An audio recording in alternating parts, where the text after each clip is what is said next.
Bonjour à tous, chères familles d'âme, j'espère que vous allez bien. Êtes-vous prêts à apprendre une nouvelle façon d'apprendre, justement? Une nouvelle façon d'apprendre et une nouvelle façon surtout de mémoriser. Parce que il y a une technique chamanique pour mémoriser et ça me tient à cœur de la partager avec vous. Alors, ce qu'il faut savoir, c'est que quand on cherche à mémoriser quelque chose, que ce soit des leçons, des choses qu'on doit, un livre, mémoriser ce que vous avez fait hier, une conférence que vous allez devoir faire, peu importe, ou une intervention que vous ferez à votre travail, plus vous allez vous stresser et prendre des notes et vouloir absolument être parfait, plus vous allez diminuer vos capacités.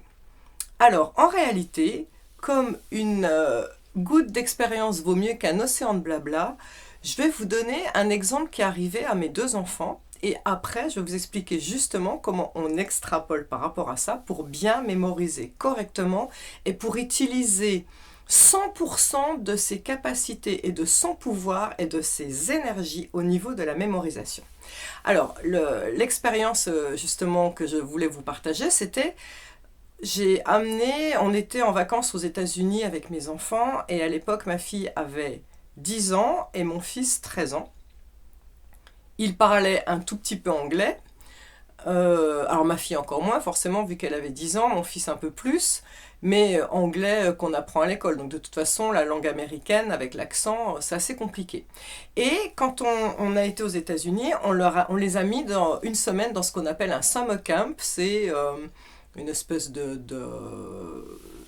semaine de vacances de groupe, vous savez, sur un thème.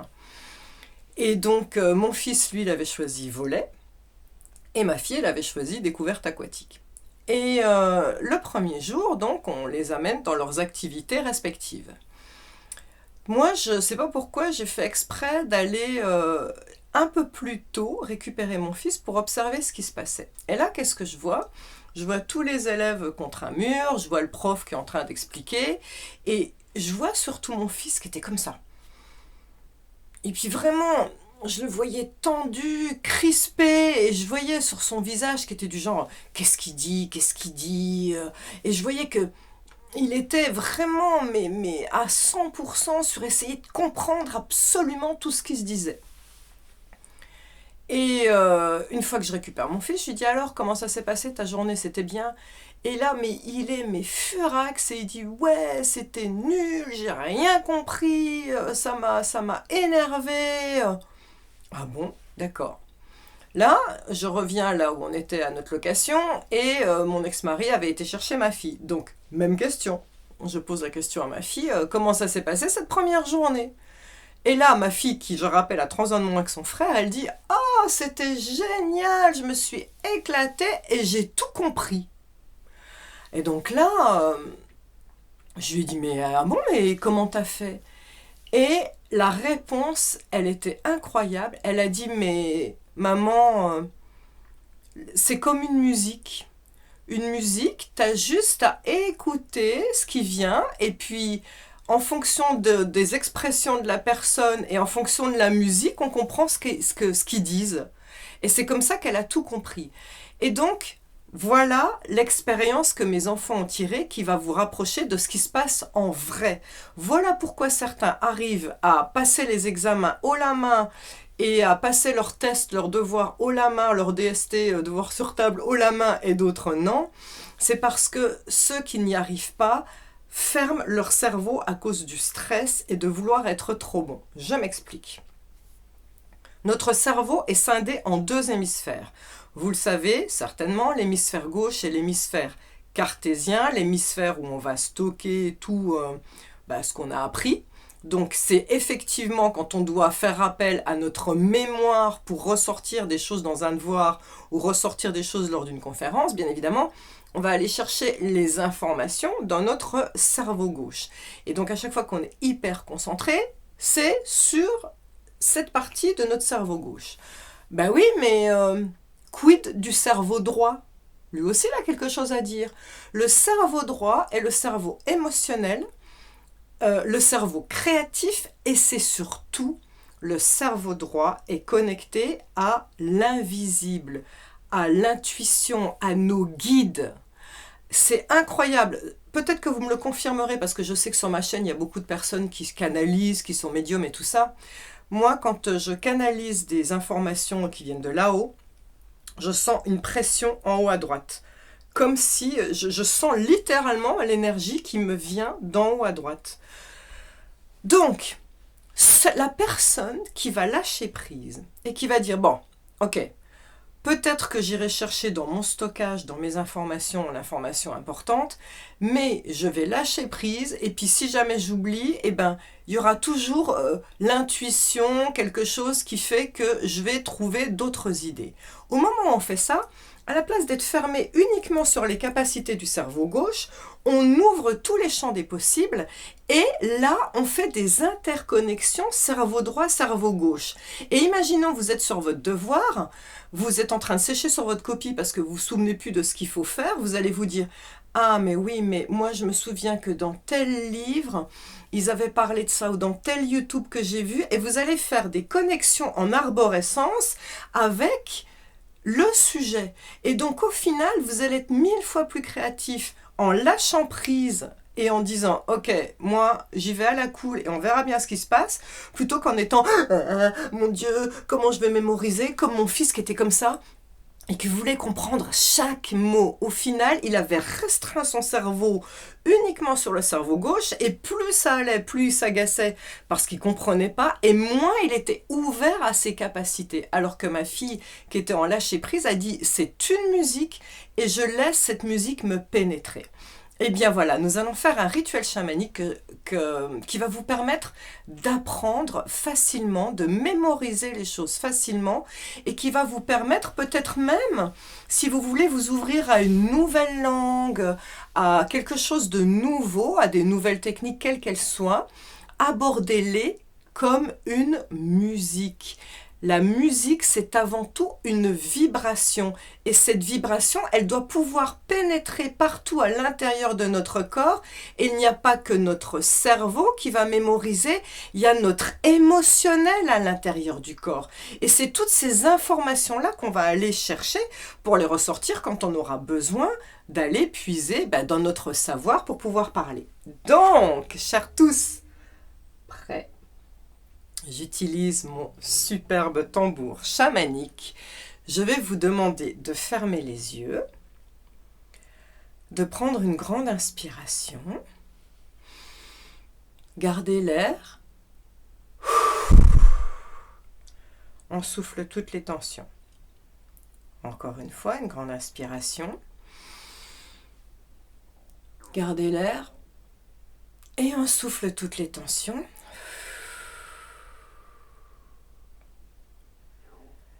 Et une dernière fois, grande inspiration. Gardez l'air. Et on souffle toutes les tensions.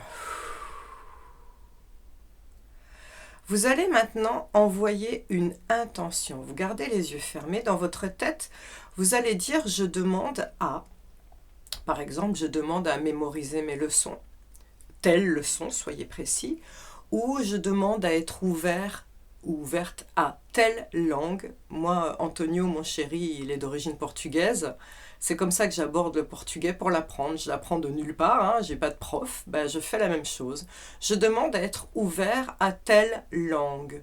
Sous-entendu, être ouvert à la musique. Cette musique va me parler à la manière des bébés quand ils apprennent à parler. Ils écoutent la musique et ils sont totalement ouverts à ce que ça évoque chez eux pour pouvoir apprendre. Vous êtes prêts? Maintenant, place au tambour.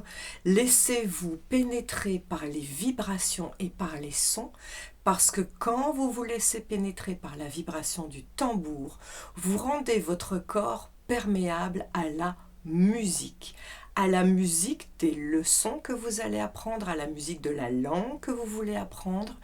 Et ce que vous n'aurez plus qu'à faire, c'est quand vous réciterez vos leçons, vous les récitez à voix haute, en partant du principe que oui, vous avez à mémoriser quelque chose, mais surtout, vous devez vous rendre perméable à cette musique.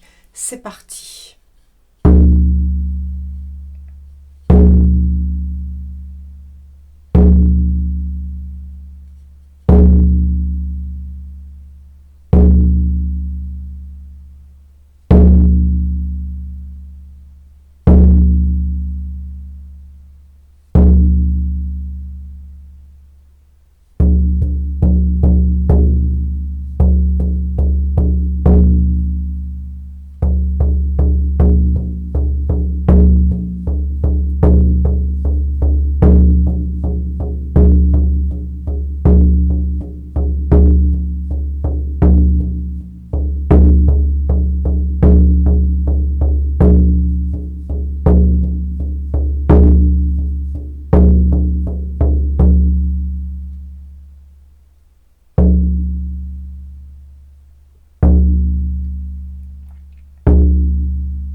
Reprenez une grande inspiration.